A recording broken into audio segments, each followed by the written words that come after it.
Voici un tour d'horizon maintenant, des sorties près de chez vous. C'est notre agenda de la semaine proposé par Elsa Dupéret. Rebonsoir Elsa. Bonsoir. Vous avez quitté le Petit Chaperon Rouge.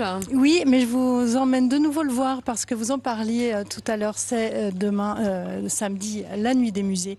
Et là, la nuit est tombée sur ce Meg. Et vraiment, il y a encore plus de choses à voir lorsque la nuit tombe, notamment samedi soir jusqu'à minuit.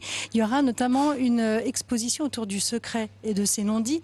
Il y aura aussi des contes pour personnes plutôt averties, dirais-je, avec des contes de Blanche-Neige et Chaperon Rouge un petit peu plus coquins que dans les versions qu'on connaît. Et il y a comme ça beaucoup de musées qui participent à cette nuit du musée. Et puis, à l'instar du musée d'ethnographie de Neuchâtel, qui lui aussi invite à une nuit magique. Et une nuit notamment avec des esquimaux caribous, pris en photo à la fin des années 30 par un jeune reporter apprenti ethnologue, Jean Gabu, parti seul vivre avec eux dans le cadre d'une mission ethnographique. Cette vibrante expo, conçue par les étudiants de l'Institut d'Ethno, révèle les tensions, les doutes et les écueils parfois d'une telle rencontre de l'autre. Et puis pour terminer, bien l'ethnologue du Maine aura cuisiné des plats typiques de ces coins. L'ethno et la découverte de l'autre, ça passe aussi et souvent bien sûr par la cuisine. La nuit des musées et puis la journée également des musées. Après cette rencontre avec des Inuits, je vous invite à rester en contact avec la nature, avec ce joli événement organisé par la chorégraphe genevoise Rebecca Spinetti, qui propose tout un programme autour des arbres. Danse contemporaine, projection du film L'intelligence des arbres. Eh bien, rien de tel qu'un gros câlin à un chêne pour réveiller nos cinq sens et découvrir cette performance pleine de sève.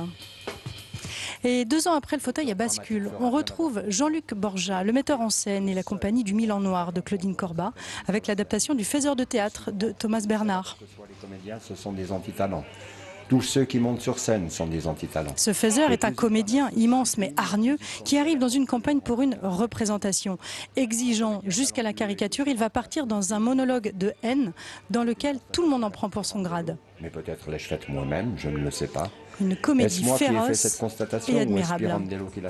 Et puis on termine cet agenda en ébullition à Bulle où jouent demain les groupes suisses Fatwang et Black Tropics.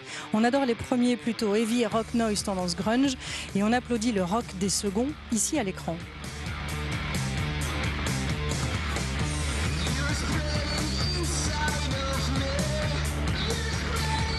Black Tropics, ce sont 3 Lausannois qui ont eu la riche idée il y a 2 ans de faire de la musique ensemble.